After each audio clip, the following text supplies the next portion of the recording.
my God, why have you forsaken me? Why are you so far from helping me?" And I thought, yeah, that sounds about right. So I kept reading. And then it said, "But you are holy.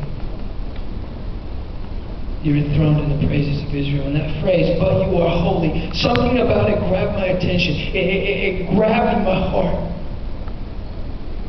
I thought, this guy, this author, David, who's writing this, he must have gone through some kind of ordeal, some kind of struggle, some kind of trial. God, why have you forsaken me? Why are you so far from helping me? But yet the next verse he says, "But you are holy." There's something about that just arrested my heart. It ministered to my soul for a second. And I don't know why, whether I was given a second, whether I had a second, but I had a moment of clarity where all the noise in my head, all the emotions going on in my head just dried up.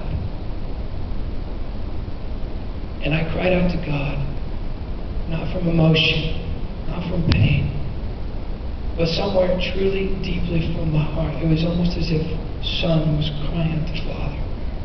I've only had maybe one other experience like that in my life.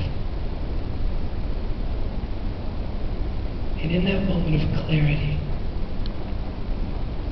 where all the noise, all the pain, all the frustration was silenced in my head, God came. But the funny thing about it was, I had this understanding. I knew that He didn't necessarily come, but that He had always been there. But suddenly I was just made aware of His presence. A young person, I don't know where you're at tonight. I don't know what has happened to you. I don't know what you've experienced or what you're going through.